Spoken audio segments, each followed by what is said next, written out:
The black woman humiliated by the law school dean in front of the entire campus until she filed a lawsuit and revealed evidence that got him fired. It was the kind of silence that didn't feel empty.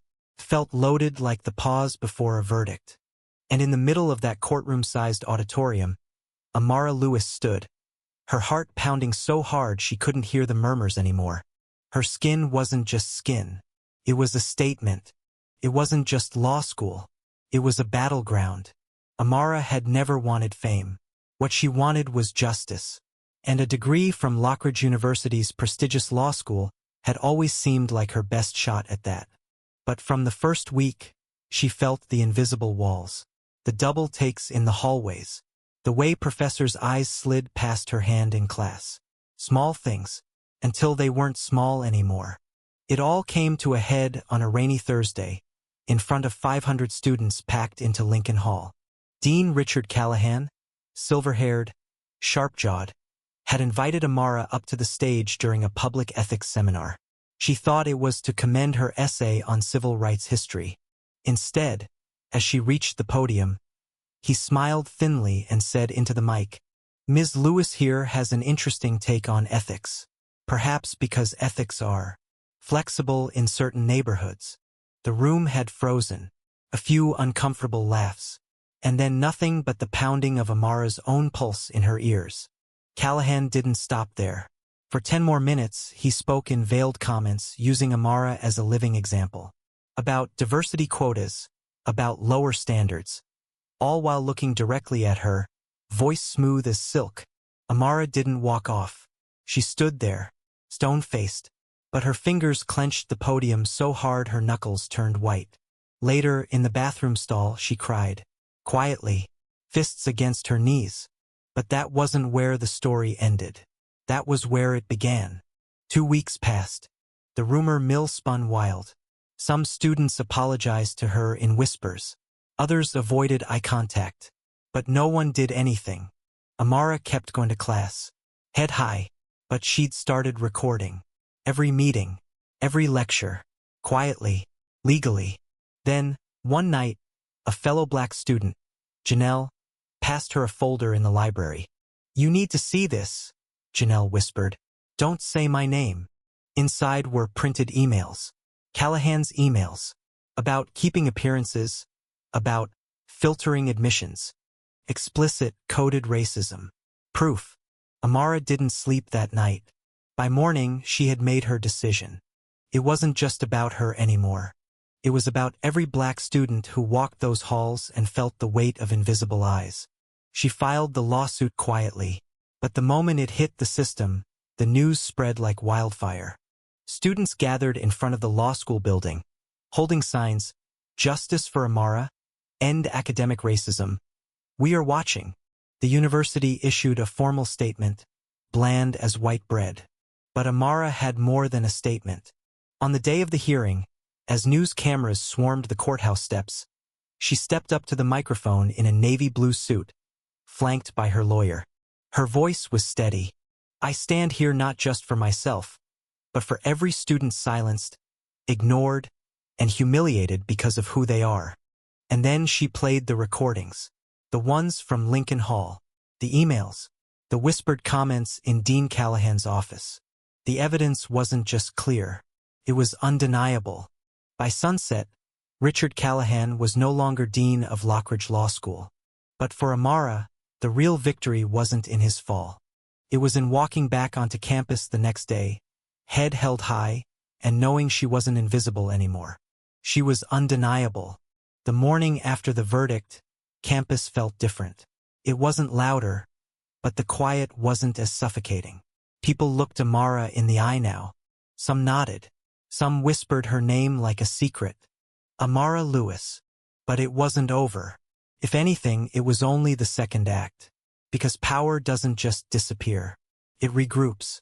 Lockridge University released a statement naming an interim dean, Professor Ellen Whitaker, a woman with a reputation for being fair but cautious. Amara met her during a small, closed-door meeting. Whitaker's handshake was firm, but her eyes flickered, calculating. "I hope we can work together to rebuild trust," Whitaker said. Amara wasn't sure if she believed her yet. But she wasn't here for trust. She was here for change. That weekend, Amara walked through the old oak-lined quad where everything had first begun for her. Janelle caught up with her, hoodie pulled tight against the wind. "They're still talking about you," Janelle said, voice low. "Good," Amara answered, but her voice wasn't angry. It was steady now. "They think you're dangerous." Amara smiled faintly. "Good," she repeated. They sat on a bench under a rusting statue of some forgotten founder. Janelle pulled out her phone, scrolling through student forums. "You made them see it," Janelle said finally. "That it's real. All of it." Amara's fingers tightened on the bench. "Seeing is one thing," she said. "Doing something about it is another." The university board scheduled a town hall. Public one. Cameras, local reporters, alumni, donors. Everyone came. Amara was invited to speak again, not as a plaintiff this time, but as a representative of the student body. When she stepped up to the stage, she paused for a breath, looking out over the faces. Some were angry, some bored, some hopeful. Her voice cut through the room like a blade. Justice isn't a moment, it's a process, and it doesn't end with one lawsuit. She spoke about curriculum, about faculty diversity, about accountability, real ongoing changes. But then, someone shouted from the back. A man in a suit, probably an alumnus. "This is about merit, not skin color." The room tensed. Amara didn't flinch. "That's exactly right," she said calmly. "So let's make sure merit isn't decided by prejudice." The applause that followed wasn't explosive, but it was real. In the weeks after, Amara found herself approached by younger students, mostly Black and Latino, sometimes Asian, sometimes just anyone who felt invisible. They shared stories, quiet harassment, biased grading, microaggressions too subtle for the university's public eye. Amara realized the depth of it was bigger than one man, bigger than Dean Callahan. It was structural, so she drafted a proposal. The Equity and Justice Student Committee, independent, elected, with real power to audit class practices and report directly to the board. At first, the administration pushed back. Too complicated, too political. But the pressure outside was too strong. Articles, op-eds, national coverage. Amara's face appeared on magazine covers. The student who stood up. She didn't care about the attention. She cared about the leverage it gave her. Finally, after 3 months of negotiations, the board approved the committee. Amara was named its first chair. One night, long after most students had gone home, Amara sat in the committee's office, looking out over the campus lawn. Her phone buzzed, a number she didn't recognize. Against her better judgment, she answered. "Ms. Lewis?" came a voice, smooth and familiar. It was Richard Callahan. Amara didn't speak. "I just wanted you to know," he continued. "You're quite the operator. Most people wouldn't have pulled it off." "You're calling to congratulate me?" Amara asked flatly. "No," Callahan said. "Just to remind you, power doesn't disappear. It moves. Watch your back." The line went dead. Amara stared at her reflection in the office window, faint against the night. For the first time in weeks, a chill crawled up her spine. But she didn't let it settle. She turned back to her work, because there was still so much to do. The next semester, the committee's first major report went public. It outlined disparities in grade distribution across demographic lines. Real numbers, hard facts. Some professors pushed back. One of them, a senior tenured professor named Hal Whitcomb, published an op-ed in the city paper calling the committee an overreach fueled by political correctness. Amara's inbox filled with hate mail, but it also filled with support. Letters from former students, from parents, from other schools asking for advice. The university was now a case study in real-time reform. But with visibility came new risks. One evening, Amara left the committee office late. Her footsteps echoed against the marble floors. When she reached her car, she noticed something strange. A smear across the windshield. She stepped closer. It wasn't paint. It was a word. scratched into the glass. Liar. Her chest tightened. For a long moment, she just stood there. Then she pulled out her phone and took a picture. She wasn't going to hide it. The next morning, she posted it online with one caption: "This is why we keep fighting." The post went viral overnight. By now, Amara had offers. Law firms, nonprofits, even political organizations wanting her as a consultant or candidate. But she wasn't ready to leave yet. One day, during a closed board meeting, she presented her final proposal before graduation. Mandatory anti-bias training for all faculty. Annual reviews linked to student feedback. A permanent endowment for scholarships aimed at underrepresented students. Some board members folded their arms. Some narrowed their eyes. But no one laughed. Not anymore. When the vote passed, Amara allowed herself one small smile. She'd come to Lockridge Law to learn how to fight for justice. Now, she had made sure no one would forget what justice actually meant. And as she packed up her things on her final day, her diploma tucked under her arm, she glanced once more at the quad outside her window.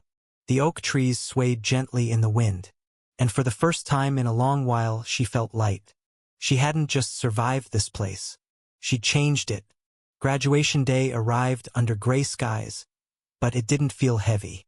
Amara stood in line with her classmates, robe draped over her shoulders, her cap in hand. Her fingers traced the edge of the tassel like it was something fragile. She wasn't the same woman who had walked into Lockridge Law 3 years ago. Her face was on posters now, her name in articles, but that wasn't what stuck with her. What stayed with her were the quiet faces, the ones who didn't make the news, the students who now walked through these halls a little taller because someone had dared to speak up first. As the ceremony began, Amara's family waved from the front row. Her mother's eyes shone with tears. Her father, stoic as ever, stood straight-backed in his worn suit. Then, her name was called. Amara Lewis. As she stepped up to receive her diploma, a wave of applause swept through the crowd, louder than for anyone else. But it wasn't until she turned to face the audience that she saw it. The students had all stood. An unspoken message. This wasn't just about one student anymore. It was about a movement. After graduation, Amara took some time off. Time she'd earned. She visited her grandmother in Atlanta, the woman who'd first taught her about justice through stories, through history. One night, they sat together on the porch, sipping sweet tea. Her grandmother looked over at her with that sharp, knowing gaze. "You made him listen, baby girl," she said. Amara smiled softly. For now. Her grandmother's face turned serious. "That's the thing about justice," she said. "You don't win it once. You gotta keep showing up." Those words sank deep, because Amara knew she wasn't done.